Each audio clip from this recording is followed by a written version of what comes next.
Muraho neza torero ry'Imana, ubwoko bw'Imana ndabasuhuje. Ni mwene so Ernest Niyonsenga. Ndabakunda cyane mwebwe mudahwema kutwereka ko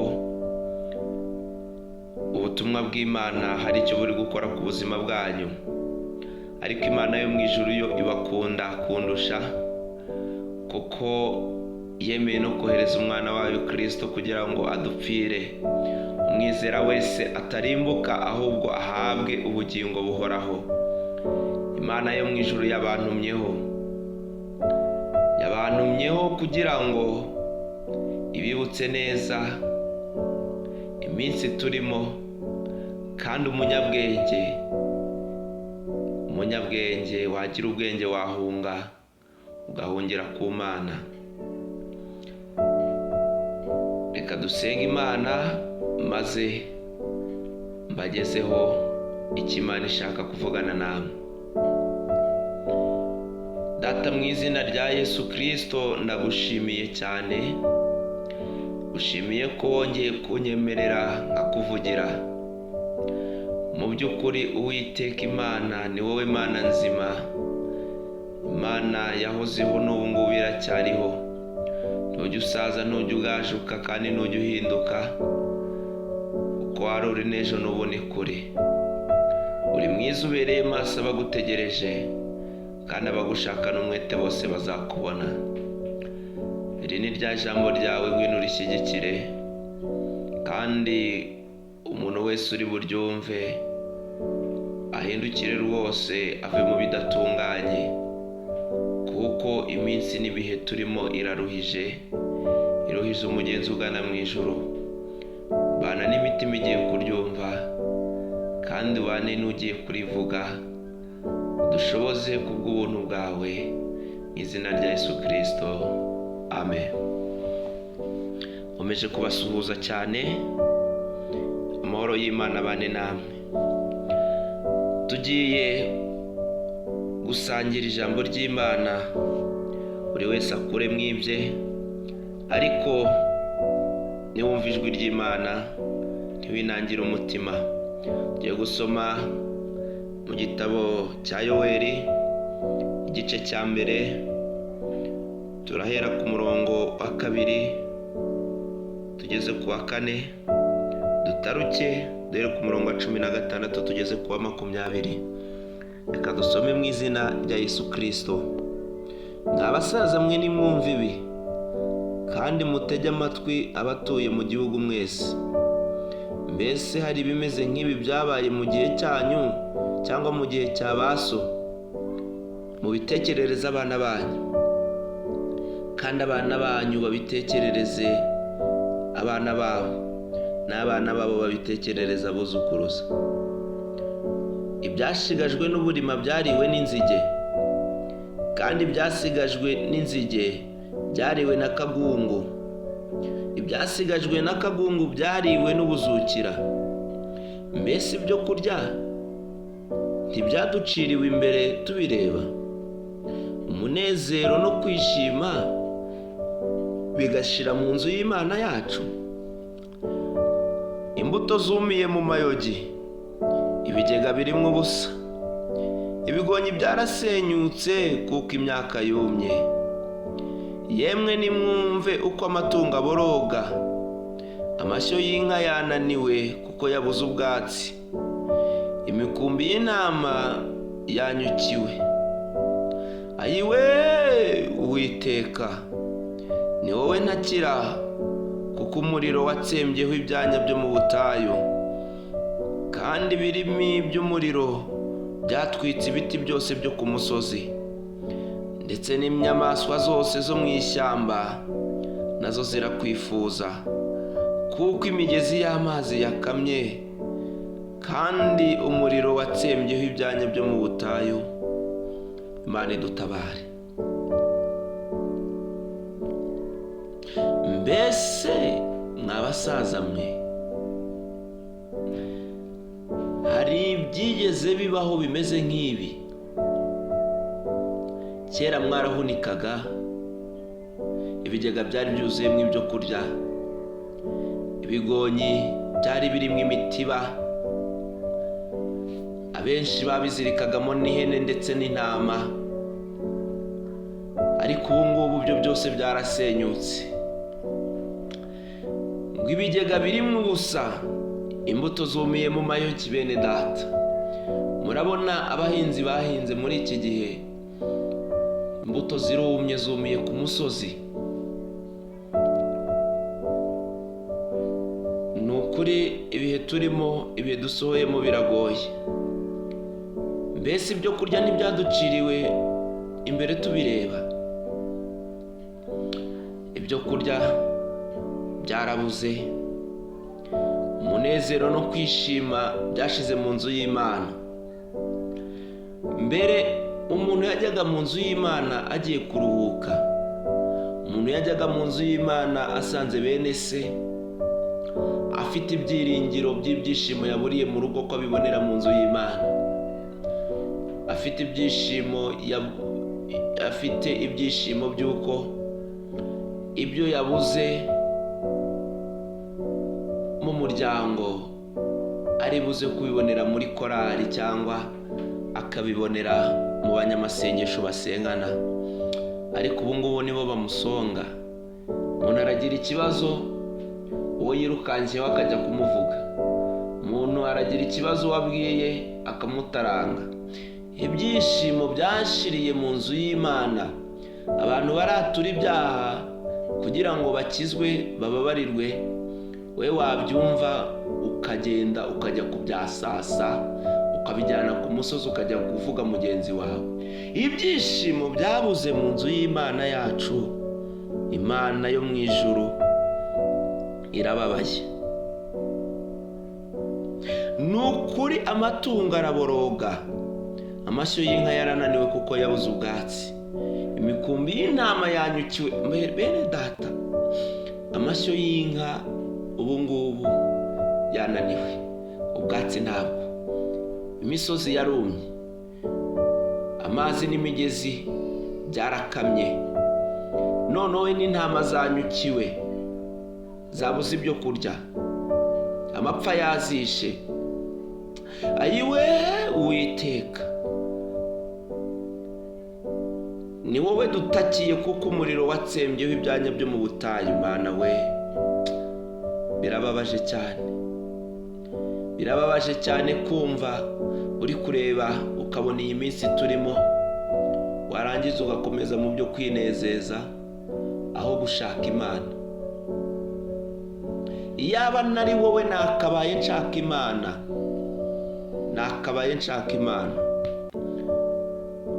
kuko iminsi turimo, niba ibyanya byo mu butayu byaratwitse n'ibirimi by'umuriro, ibiti byo ku gasozi bikuma, Mana we, inyamaswa aho bigeze muri iyi minsi, inyamaswa zo mu ishyamba zirifuza ko Kristo aza. Ibintu birakomeye. Inyamaswa zo mu ishyamba zirifuza ko Kristo yaza, kuko ubu tuvugana imigezi y'amazi yarakamye. Ubu tuvugana umuriro watsembye ubwatsi bwose n'ibyanya byo mu butayu. Ubu tuvugana ubwatsi bwarabuze, inyamaswa zishwe n'inzara. Izo nazo ziravuga ziti, Kristo wakaje ukadutabara ko tugeze ahabi. Mbese inyamaswa ikurusha ubwenge? Mwana w'umuntu, ni wowe ubwirwa. Wowe giti mu jisho uvunira ibiti mu matwi, ni wowe ubwirwa, ni wowe ubwirwa. Mbese hari ibyo mwabonye bimeze nk'ibi, cyangwa ibyo mwumvise mu minsi yanyu ya hambere? Ubu se wanyereka? Inyange zaracitse ahantu, ziri ahantu hake cyane.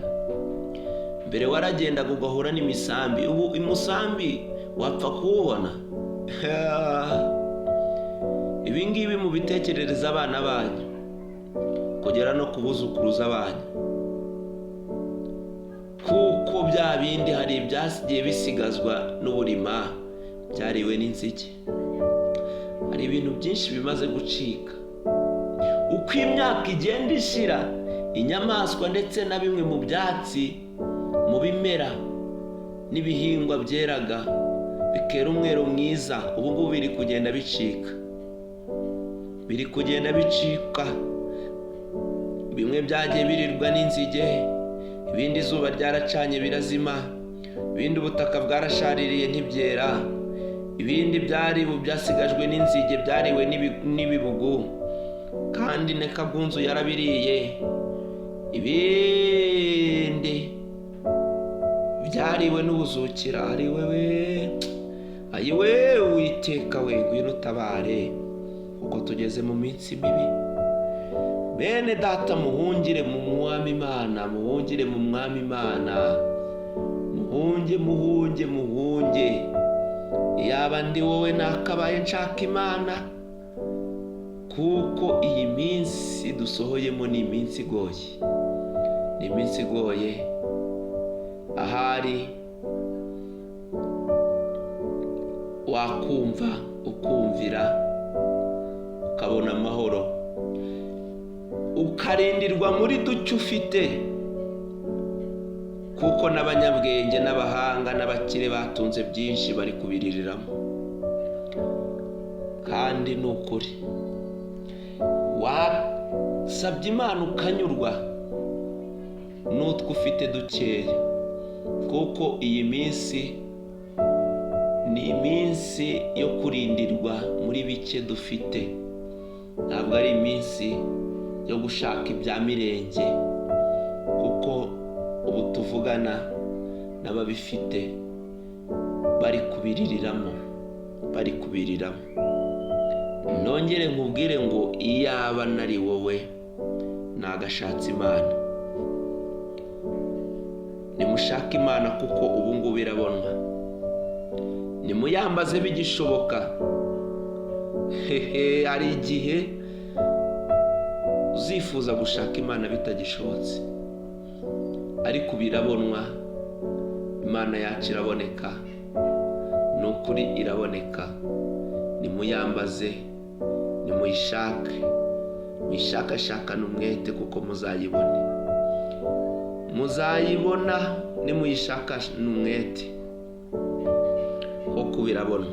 Ariko hari igihe kizagera ushaka Imana utakiyibonye, utagifite uburyo bwo gusenga, utagifite uburyo bwo guhamagara Mwami Yesu. Nkomeje kuvuga ngo iyaba nari wowe nagashatse Imana. Uri Imana ikomeye, uri Imana igira neza. Ijambo ryawe rirambwira ngo abagushakana umwete bose bazakubona. Mwami Imana, umuntu wese uri buhindukira akagaruka akaza mu nzira y'agakiza, ni ukuri umwakire kandi umurindane nabi, umurindane n'ibye. Iki ni igihe cyo kurindwa muri duke dufite, ntabwo ari igihe cyo gushaka ibya mirenge.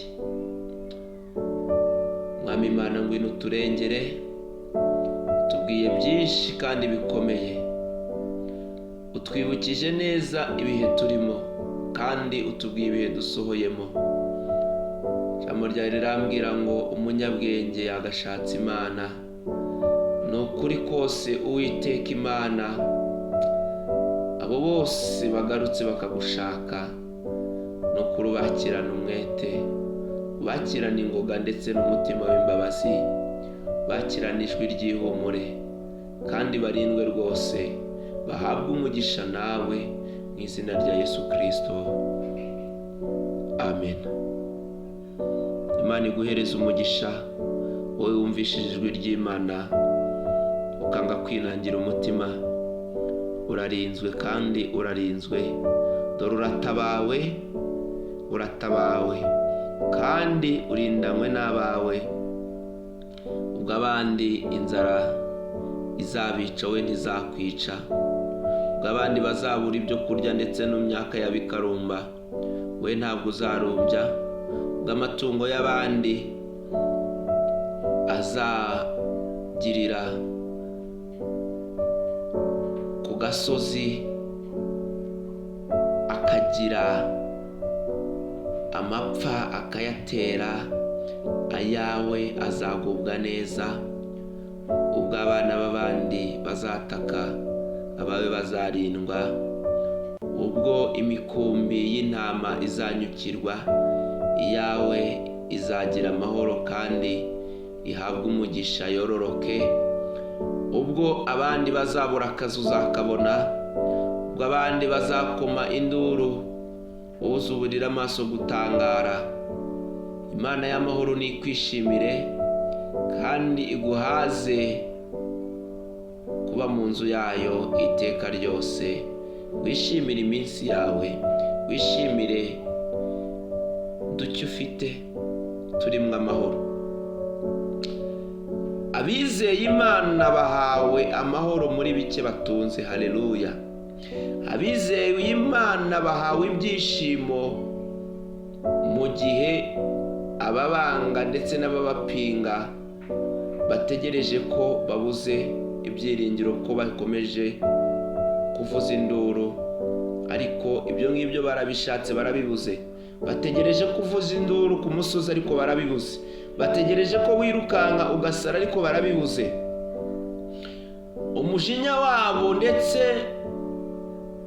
no kukugenza kwabo bitawe mu nyanja yo kwibagirana, byimwa agaciro n'ijambo ry'Imana ivuze ku buzima bwawe. Uhawe umugisha rwose kandi uhawe amahoro yo mu mutima.